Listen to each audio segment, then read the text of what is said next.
I got someone pregnant. I'm gonna remarry her and we'll live off Mom's inheritance. So draft up those divorce papers and pack your bags. Excuse me? This was the same husband who'd ghosted his sick mom. And now he has the nerve to show up? Clearly he's lost a few screws. He's such a coward and a total loser. But oh, how different things might be if he knew the whole story. That inheritance of yours? Well, it's quite the unique treasure.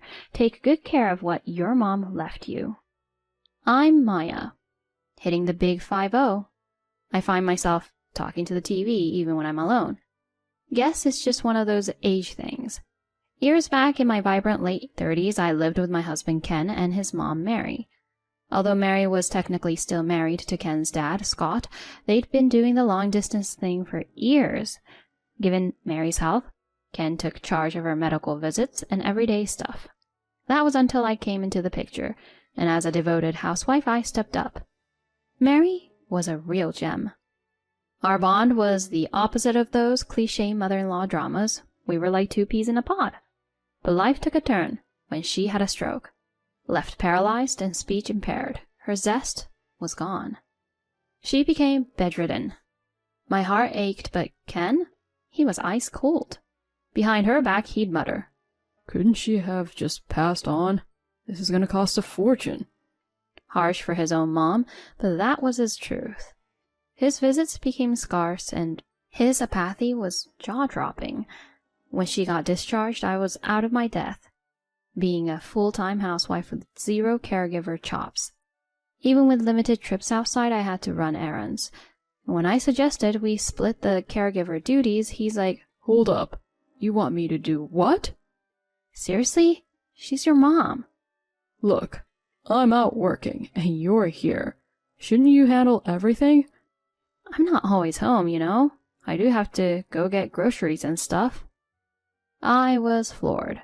I set him straight, and sensing he'd stepped over the line, he backpedaled. All right. Just tell me what to do." This clear change in attitude irked me. Divorcing him crossed my mind, but I feared how Mary would be treated without me around. But his half-hearted attempts were a joke. He'd often skip the essentials, like changing her diapers, and conveniently escape on weekends, pretending it was for work. Yet he'd return, flaunting his so-called grocery runs that were more about his junk food cravings. Yep, I'd shackled myself to Mr. Worthless. I wished I could blame Mary and walk out, but ditching someone who truly cared for me? No can do. Stuck between duty and affection, that house felt more like a prison. Around the 3rd year of caring for Mary one late night, I was jolted, awake by her sobs. I hurried to her side, and she tearfully said, "He left me behind."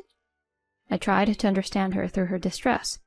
"He was on the phone, then he just said, 'See ya, Mom,' and walked out." Her speech, always difficult, became almost incomprehensible when she was upset. From what I pieced together after telling someone he'd be right there, my husband just left. Exhausted as I was from the daily grind, I kicked myself for not seeing the signs. "I wanted to go after him, but look at me. Even my own son left me. You might as well leave too, since we're not even related." She sobbed, her voice dripping with hurt and bitterness. We spent the night in each other's company trying to find solace. Come morning, I reached out to the police about my MIA husband.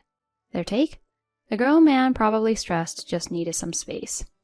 I later found out he'd quit his job months ago and had been play-acting the whole going-to-work thing. With no lead on his whereabouts and him blocking my calls, I considered getting a private investigator on board. But with personal computers still rare back then and no detective agencies around, I felt trapped. Mary's heart gave out under the weight of her son's abandonment, and she was gone within a year. I tried calling him from the hospital and the funeral parlor. He didn't even show for her service. His indifference cut deep. The very next day, as I pondered my next steps and the complexities of divorcing a ghost, the front door creaked open. My first thought? Break in. I grabbed a bat, ready to defend myself, but in strolls my husband like he'd just popped out for a minute. "I'm back," he said nonchalantly. My emotions whirled. "What's up with a bat?" What on earth? Why now? Where have you been? Was all I managed to say. Heard about Mom. Got something to talk about, hence my return. What is it? I've got someone pregnant.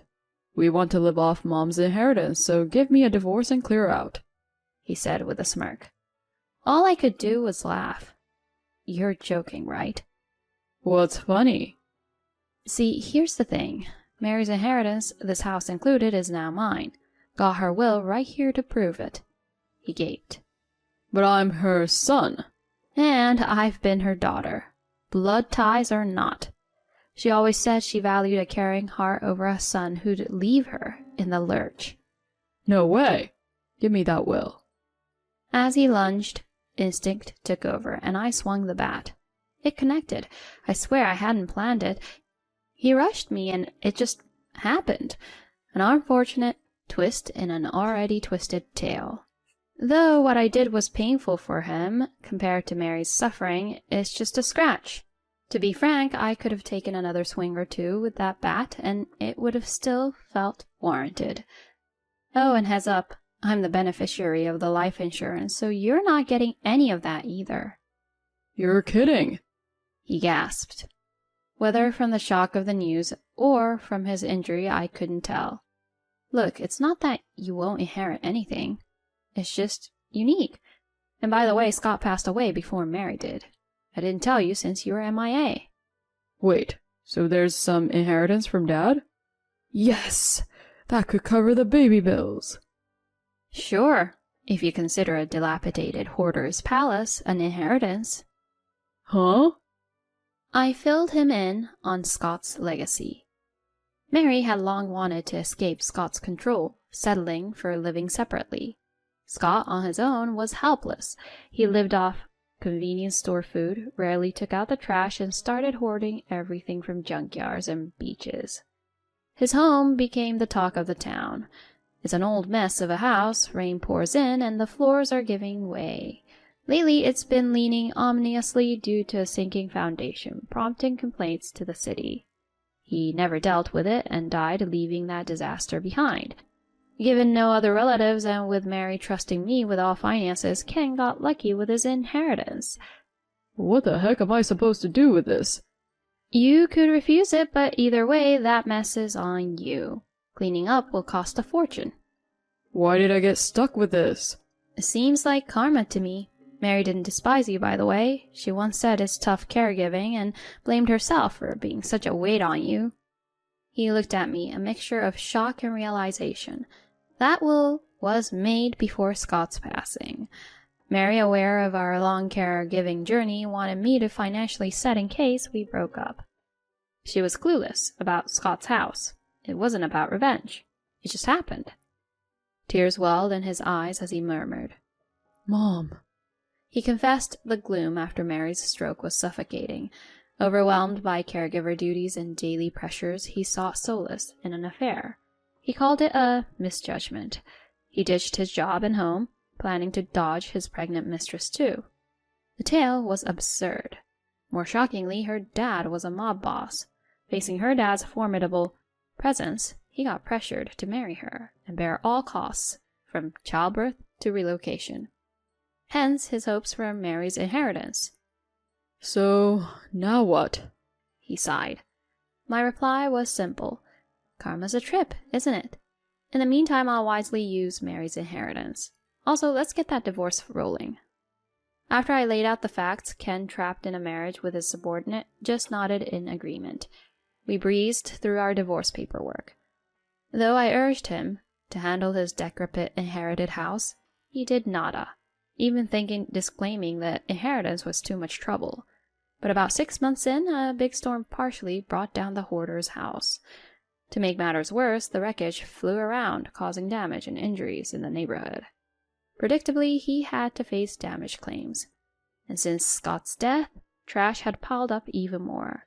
The town had caught wind of this messy house, and locals took it as an invite, sneak dumping their unwanted junk.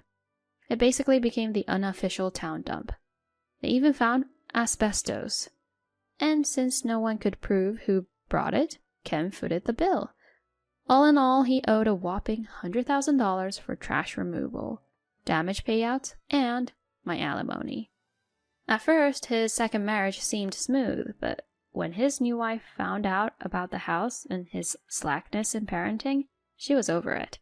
A few years later, they split. She claimed emotional distress, which had him paying even more alimony and child support. I decided not to pursue her for funds, given her kind of scary family ties. I mean, crossing paths with a mob boss's daughter? Hard pass. Now, how do I know all this? Because get this, my shameless ex tried reconnecting, saying, "Let's start fresh. I need you." I shot that down real quick. He probably thought I had some cash since I opened a little beauty salon. But the inheritance from Mary was my nest egg, and no way was I sharing it with him. He seemed desperate, but after my firm no, he vanished. As for me, I remarried a couple of years back. My guy's an old high school buddy. After losing his wife early and experiencing his own divorce, we reconnected at a reunion. It started with casual coffee chats, and before we knew it, we were ready for the long haul together. No kid pressures, no parent caretaking. It's a relaxed companionship. The pandemic really spotlighted the value of close bonds, nudging us towards marriage. Even with the whirlwind of my younger years filled with caregiving and work, life still got a lot left to offer. I'm holding on to a hopeful vision of even happier days ahead, and I'm eager to enjoy each one of them with my hubby by my side.